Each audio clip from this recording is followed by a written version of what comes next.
नमस्कार, अभिनंदन, आप सभी लोगों का स्वागत है। चंद्रयान 3 एक मिशन है जिसके बारे में मैं आज चर्चा करना चाहता हूं।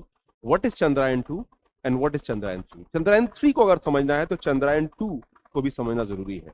2009 में पहली बार चंद्रयान यानी हमने इसरो ने स्पेस मिशन कैरी किया और मून पर अपने ऑर्बिटर को सेट किया।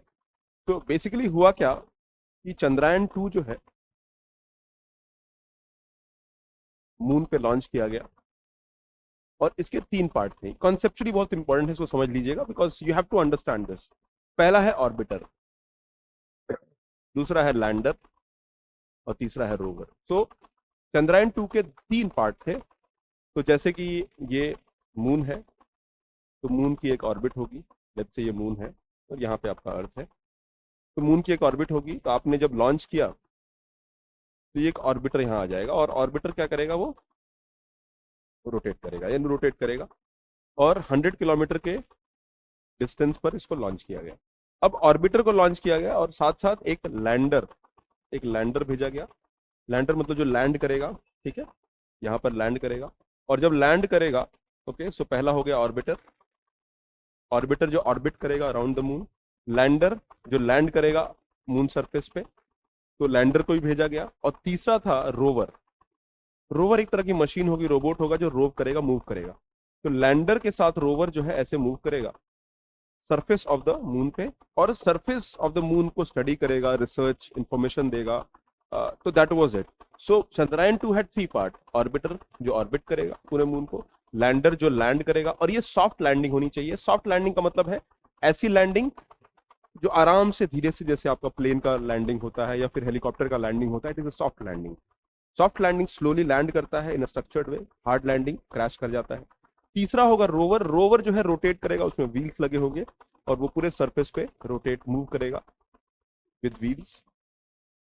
तो ये कहानी थी। अब हुआ क्या कि चंद्रयान 2 के तहत ये जो लैंडर था वो क्रैश लैंड हो गया। क्रैश लैंड हो गया यानी लैंडर जब लैंड किया तो वो क्रैश हो गया और इसको हार्ड लैंडिंग भी कहा जाता है। हार्ड लैंडिंग मतलब गिर गया। तो गिर गया तो रोवर भी इंपैक्ट हो गया और लैंडर भी इंपैक्ट हो गया। ऑर्बिटर फंक्शन कर रहा था अच्छे से, तो orbiter was there. So what we can say that Chandrayaan 2 had a limited success. Chandrayaan 2 limited success था और चंद्रयान 3 मिशन उसका एक्सटेंशन है। चलिए आगे बढ़ते हैं। आगे बढ़ने से पहले आप इस टेलीग्राम चैनल को ज्वाइन करिए, यहाँ पे रेगुलर अपडेट्स मिलेंगे, इसका पीडीएफ भी मिलेगा। According to recent information, department of space अब मिशन चंद्रयान 3 लॉन्च करना चाहता है। और इस चंद्रयान 3 के पीछे ऑब्जेक्टिव ये है कि जो चंद्रयान 2 की लिमिटेशन थी उसको एड्रेस करना है। यहां सिर्फ ये बताना है कि हमारा एक सॉफ्ट लैंडिंग हो पाएगा, ठीक है, लैंडर के फॉर्म में, और रोवर भी रहेगा।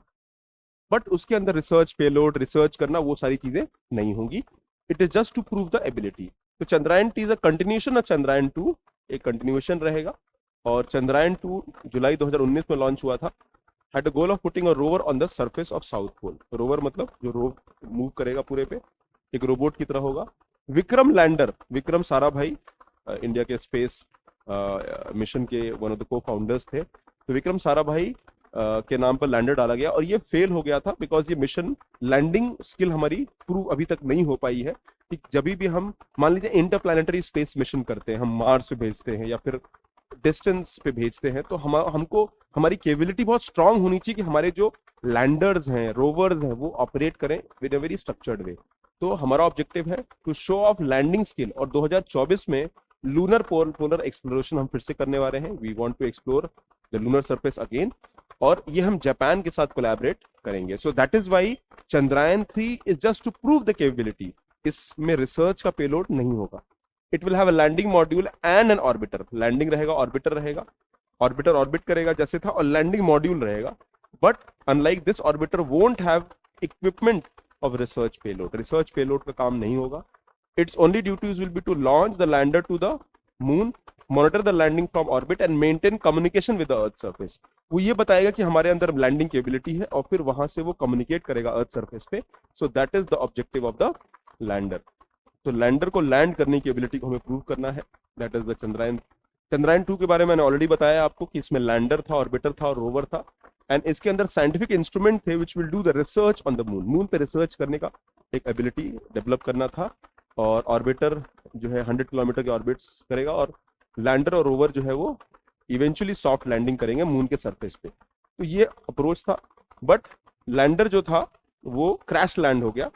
अच्छा, इसमें नाम इंपॉर्टेंट है, विक्रम जो हमारा वो है लैंडर, लैंडर का नाम जो लैंड करेगा। और जो इसका रोवर था, रोवर मॉड्यूल, उसका नाम था प्रज्ञान। ठीक है, प्रज्ञान का मतलब होता है विजडम। ठीक है, it was sent abroad the countries most powerful satellite. हमारा जो पावरफुल सबसे पावरफुल सैटेलाइट है वो GSLV MK3 है, geo synchronous satellite launch vehicle. और lander instead of controlled landing एक क्रैश लैंडिंग हो गया, और इससे रोवर भी इंपैक्ट हो गया, प्रज्ञान भी इंपैक्ट हो गया, और ऑफ कोर्स जो हमारा विक्रम जो लैंडर था। और इस वजह से हमको हमारा चंद्रयान 2 का जो मिशन था it was partially successful, it was not fully successful. अब GSLV मैक 3 के बारे में समझते हैं। GSLV मैक 3 क्या है? Okay, so it is basically 3 stage vehicle. ठीक है, 3 स्टेज व्हीकल है, आप देख सकते हो 3 स्टेज व्हीकल है। CS5 25 stage, S200 stage and L110 stage. इसके अंदर यहाँ पर पेलोड होगा सारा।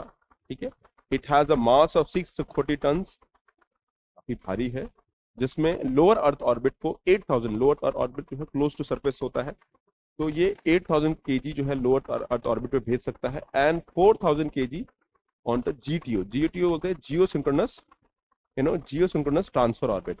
सो बेसिकली जो हमारा ऐसे मान लीजिए अर्थ होता है, ठीक है, तो ये हमारा जियो सिंक्रोनस ऑर्बिट हो जाता है, तो यहाँ पे हम सैटेलाइट को लॉन्च करते हैं, तो ये ट्रांसफर ऑर्बिट होता है। तो ये बेसिकली हेवी ड्यूटी सैटेलाइट्स होती हैं जो हाई मतलब 4 टन 5 टन तक के जो है कह लीजिए पेलोड्स को वो लेकर जा सकती हैं। तो GSLV MK3 इंडिया का सबसे स्ट्रॉन्गेस्ट लॉन्च व्हीकल है, and that proves the capability. तो इसमें इतना ही है जो आपको समझना चाहिए। इस पर MCQs प्रीलिम्स का आ सकता है cut to cut, and that can be answered. चलिए, तो अभी वीडियो को लाइक करिए, चैनल को सब्सक्राइब करिए। अगर आपको ऑनलाइन ऑफलाइन कोई भी क्लासेस करनी है, reach out to my team. और यहाँ पे प्रीलिम्स का मेंटरिंग कोर्स भी है 2024 के लिए, NCERT कोर्सेज भी हैं, मॉड्यूल कोर्सेज भी है। You can contact the team, इन कॉन्टैक्ट नंबर से आप कॉन्टैक्ट करिए and reach out to us. ठीक है, तो ये रहेगा। वीडियो को लाइक करिए, चैनल को सब्सक्राइब करिए, and thank you very much for watching. Like subscribe करना बहुत जरूरी है, ताकि बेल आइकन को प्रेस करना मत भूलिएगा। रेगुलरली इनपुट्स मिलेंगे, इनटेक्स मिलेंगे। Take care, God bless you, bye.